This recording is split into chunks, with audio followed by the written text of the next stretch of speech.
Here's the thing that everyone's been getting wrong about Man United's last few wins. Yes, they beat Tottenham, they beat Everton, they beat Crystal Palace, but were those wins actually convincing? We saw them against the Everton side. Yes, they got 3 points, but they scrapped that match. They played Tottenham, but Tottenham is like 1 point away from relegation. They needed a red card to win that match. And then same thing against Crystal Palace. They needed another red card to win that game. And then now it's Newcastle on the road, St. James Park. And then guess what? It's another red card. And then everyone thought that, oh, well, here it is. It's Man United. They've been running rampant under Michael Carrick. They're just going to win this match again, right? It's against 10 men. We see Man United win under these scenarios. And no, that's not what happened. We finally got to see that, look, this Man United team, sure, has improved under Michael Carrick, but still is way too reliant on moments of brilliance. And that's exactly what happened. The moment that red card happened at Newcastle, and then everyone was thinking that Man United was just going to come into that second half. Eddie Howe was going to sit back, let Man United attack, let Bruno Fernandes park near the box and just throw crosses, that they were just going to control that midfield. But look, that's not what happened. Eddie Howe, he did the actual opposite of that. He knew that this Newcastle team, that the players, that they were in a lot better shape, they were more physical, and he was just like, look, we're going to play a high line. We're going to put pressure on Man United. We're not going to let them have control of this game. And then guess what? Newcastle, it looked like they were playing with 11 men in the second half. And Man United, they get caught sleeping. It's Osula scoring an absolute worldly of a goal. And then now it's Man United finally getting their first loss on the Michael Carrick. But look, I know what some people are saying.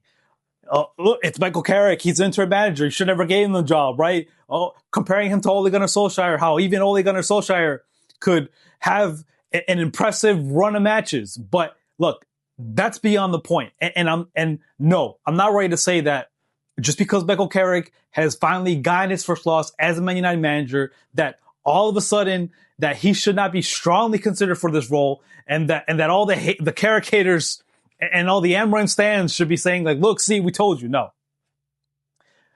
Man United's problems go beyond that. This team is still way too reliant on Bruno Fernandes football. It's let's get the ball to Bruno and then hope that he'll make a bunch of crosses and that, yeah, Benjamin Sesko will tap them in, score a header. There's just too much over-reliance on Bruno Fernandes, a player that who knows if he's even going to be at Man United come next summer. Nobody knows.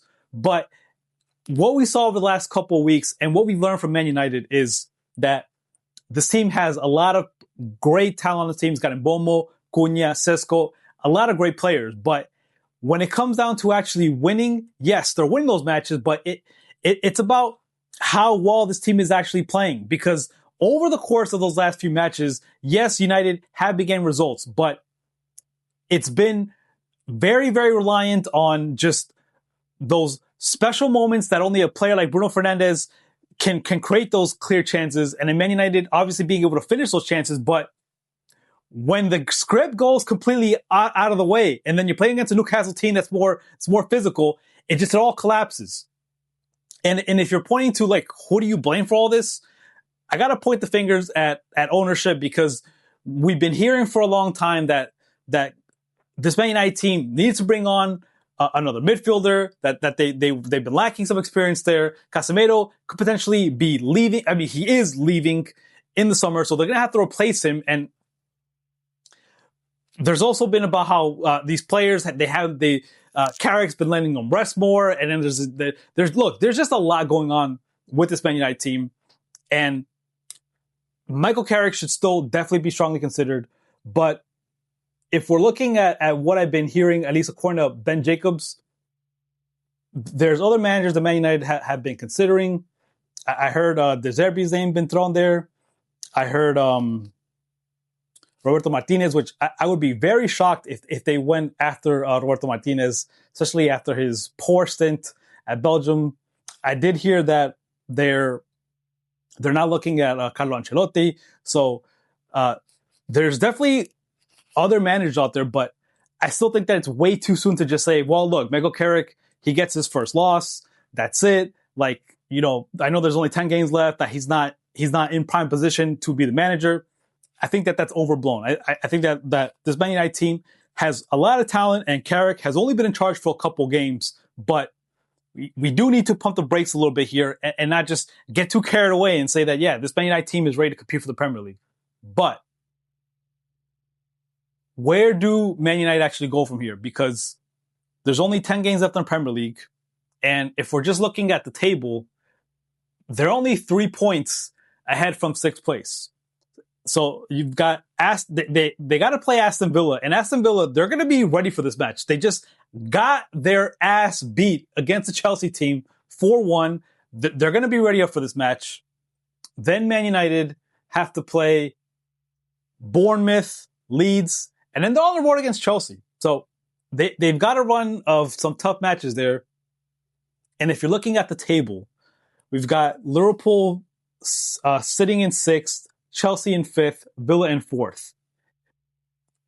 This is going to be a tough match for the end. And I did say a couple weeks ago that I still do think that Man United are favorites to make the Champions League. They're playing less matches than the rest of the other teams, so they should. But it's definitely it's gonna be a grind, and there's gonna be a lot of up and downs here. So we'll definitely have to see. But what were your thoughts about Man United so far? Did you guys think that Michael Carrick got it wrong against Newcastle? Let me know what you guys think in the comments. Don't forget to like and subscribe.